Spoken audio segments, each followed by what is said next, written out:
रघुनाथ जी के आज के विशेषांक में रक्षा सूत्र परिवार के सभी सदस्यों का हार्दिक स्वागत है। बाबा जी के भक्तों को राम राम। बाबा जी भक्तों के लिए चाहे वे आश्रम में रहें अथवा घर में रहें या सड़क पर रहें, यही कार्य करते रहे। वे लोगों को अपने पास बुलाते, उनके अपने मन की बातें कहने का अवसर देते और उनके आंसुओं के स्थान पर उनके ओठों पर हर्ष की मुस्कान लाते थे। शुक्ला ने बाबा जी के साथ सभी प्रकार के स्थानों की यात्रा की थी और सभी प्रकार के लोगों के साथ भेंट भी की थी। यहीं पर जीवन और शुक्ला के अनुभवों में अंतर दिखाई देता है।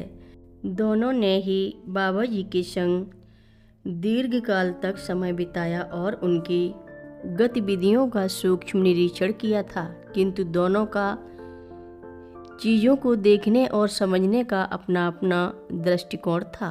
शुक्ला को सबसे महत्वपूर्ण बात जो बाबा जी में लगी वह यह है कि वे सभी लोगों को उपलब्ध थे। बाबा जी सभी को बिना किसी भेदभाव और हिचक के आने वालों की सहायता किया करते थे। उनकी सहायता उन लोगों को भिन्न भिन्न दिखाई देती थी जो उन पर पक्षपात अथवा उपेक्षा का आरोप लगाते थे। वे लोग भूल करते थे, क्योंकि एक ही प्रकार का भोजन स्वस्थ और रोगी को नहीं दिया जा सकता था। एक ही नाप का कपड़ा सभी के पहनने लायक नहीं होता है। जीवन इससे असहमत थे। वे बाबा जी के साथ बड़े लोगों के कमरों में उनके साथ बैठना पसंद नहीं करते थे। उनका विश्वास था कि इन बैठकों में अपनापन नहीं होता था और अपने को वे पूर्णता नहीं प्रकट करते थे, जैसे वे कोई दूसरा मुखौटा लगाए हुए होते थे। शुक्ला को इस प्रकार का कोई निषेध नहीं था। शुक्ला तो बाबा जी के साथ धनिकों के ड्राइंग रूम और गरीबों की झोपड़ी में भी बैठते थे। उनके मन में किसी से भी और कहीं भी मिलने में विभेद करने का कोई भाव नहीं था। भाव था तो बस बाबा जी के सानिध्य में रहने का था। शुक्ला का कथन था कि जब वातावरण, परिस्थितियों, लोगों का व्यवहार सभी भिन्न होता था, तब बाबा जी का व्यवहार सबके साथ समान कैसे हो सकता था। सबके साथ एक जैसा व्यवहार करने में तो उन्हें मुखौटा लगाना पड़ता था और लोगों के प्रति भावशून्य और उदासीन बनना पड़ता था। जल ऊष्मा के संपर्क से वाष्प बन जाता है और वह शीतलता के संपर्क में आने पर हिमखंड हो जाता है।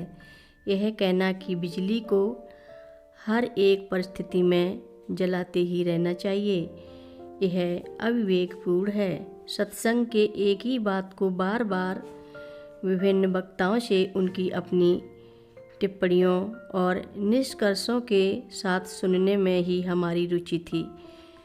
इसमें हमारा उद्देश्य किसी समान निष्कर्ष पर जो सभी को स्वीकार हो पहुंचना नहीं था, वरन वार्ताओं का रसस्वादन का आनंद उठाना ही होता था। शुक्ला अपने परिवार के कर्ता और भरण पोषण कराने के उत्तरदायी थे।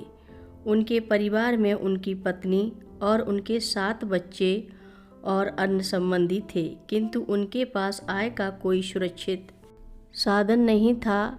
कपड़े का पारिवारिक व्यवसाय बंद हो चुका था। उन्होंने फोटोग्राफी की दुकान प्रारंभ की थी, किंतु इससे होने वाली आय से जीवन चलाना मुश्किल था।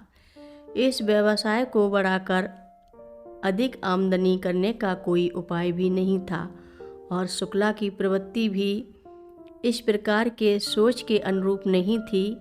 बालपन से ही उन पर धार्मिक जीवन, आध्यात्म के संस्कार थे, न कि किसी सफल व्यवसाय को चलाने की।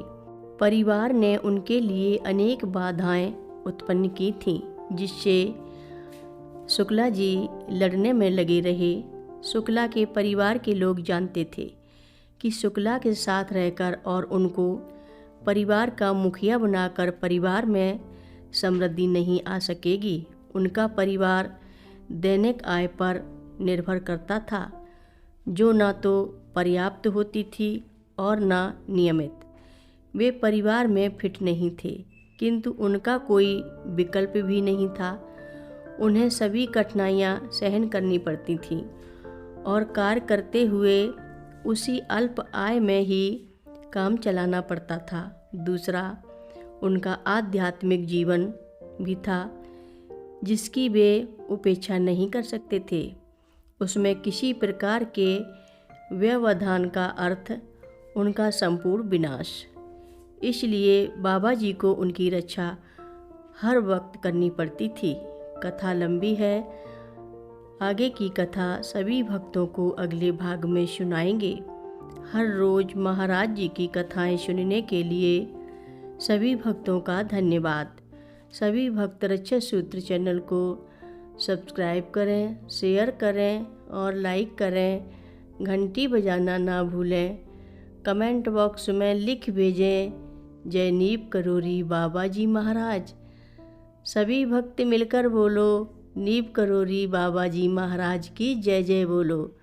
सिद्धि माता की जय जय बोलो। जय श्री राम बोलो।